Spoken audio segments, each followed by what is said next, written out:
President Joe Biden. I want you to watch this without any preconceived notions and judge them for yourself.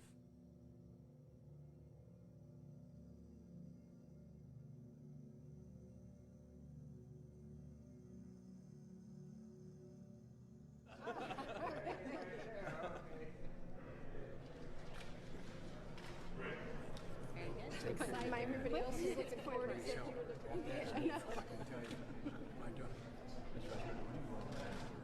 Thank you.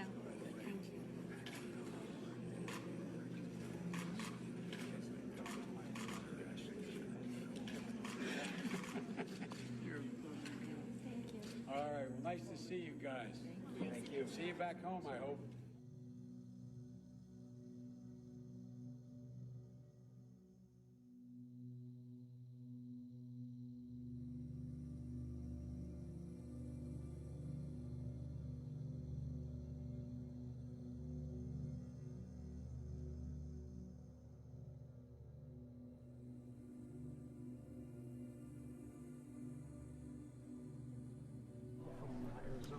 Come on, you jump in here. Where do you want to go?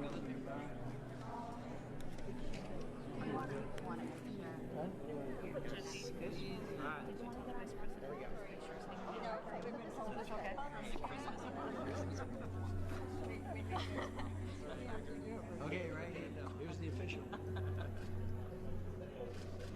Now, guys, look up and send a photographer up top. Oh, there he is. There you go. Can I have one with Jesse alone? Very good.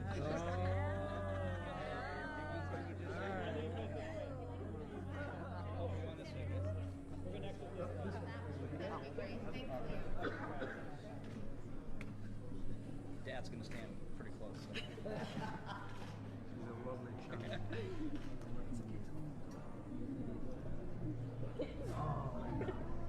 Oh, jeez. By the way, if I was young, I'd choose parties. Nice to see you.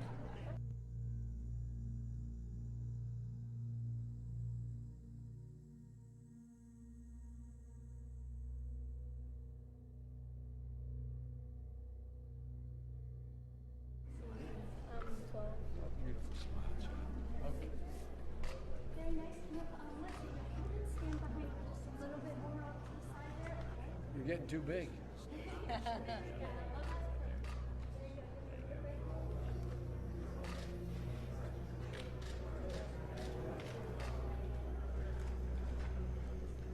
Grandpa's one of those guys. That's nice. No, I'm not saying. He knows I mean it. Oh, that's, I genuinely mean it. that's good to hear. Even news sources acknowledged his behavior several times before he was the Democratic frontrunner.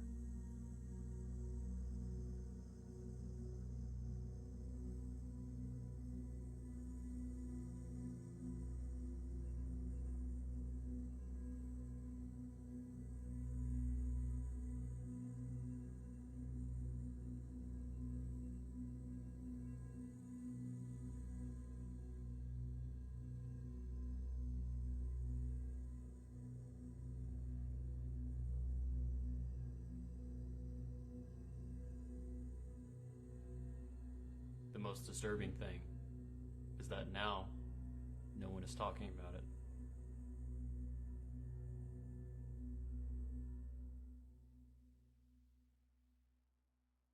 Mr. Joe Biden.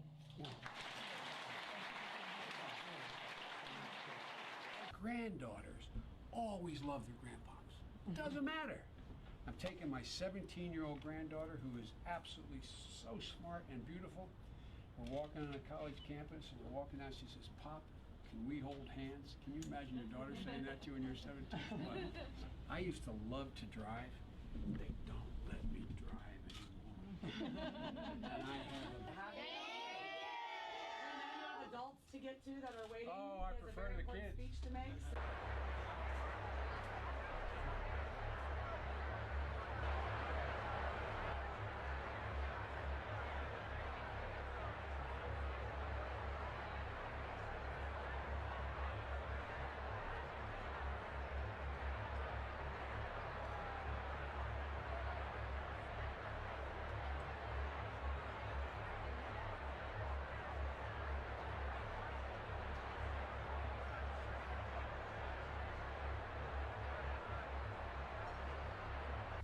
You know, my dad used to say, I have a beautiful sister like you, just like you. What are you, 3 years younger? Two. And my dad, I swear to God, from the time I was a kid, he said, Joe, you have one job. Keep the boys away from your sisters. How old are you, baby? I'm 12. Come on, slide in here, Gab. Come on. Okay, right there.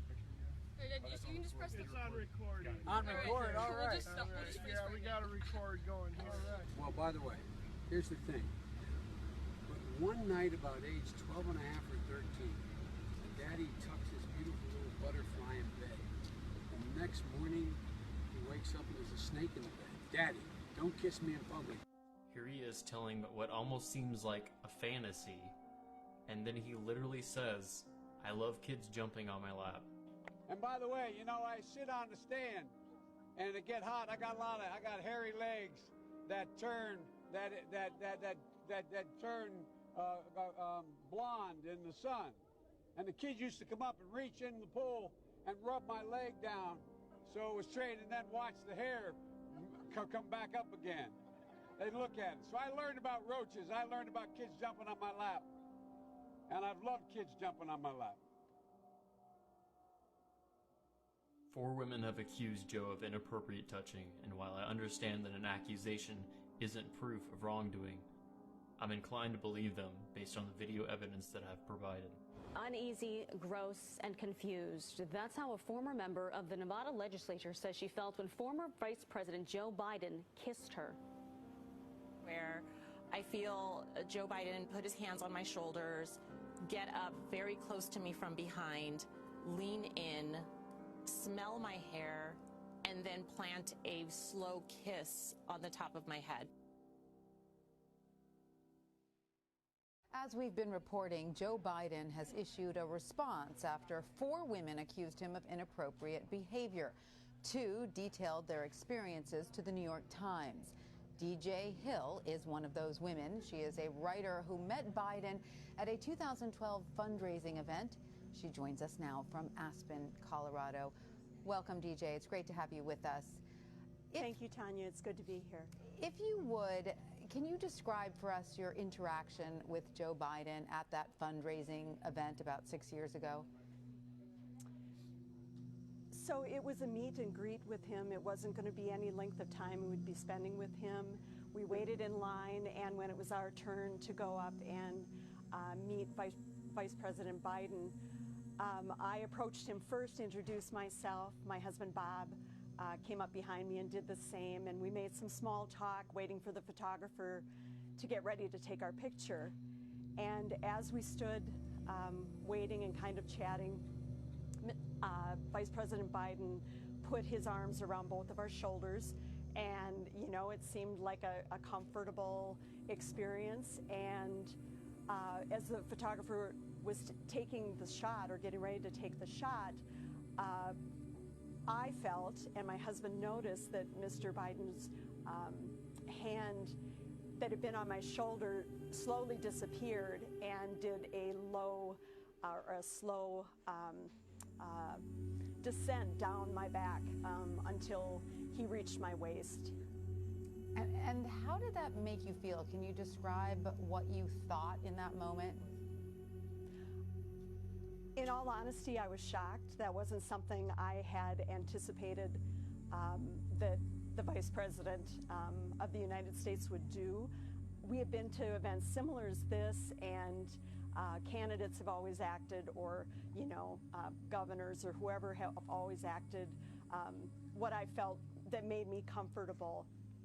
And in this instance, I was in shock. I just kind of froze, and my husband Bob had seen his hand go down and ended up making a joke because he could just see my face freeze. He knows me quite well, and he knew that what was happening was making me feel very uncomfortable. And so I was very happy when the experience was over, and it's actually hard to recall today.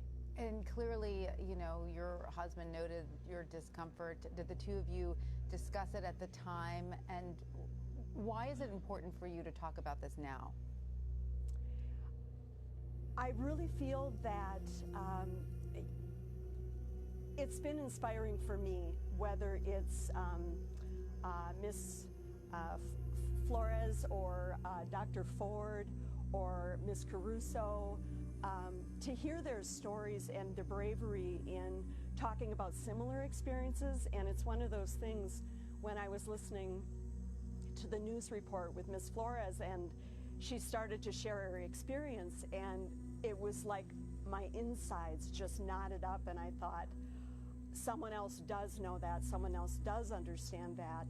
And I felt very strongly that we have had this cancer on both our politics and our country for so long, and this behavior, this culture needs to change, and it needs to change now.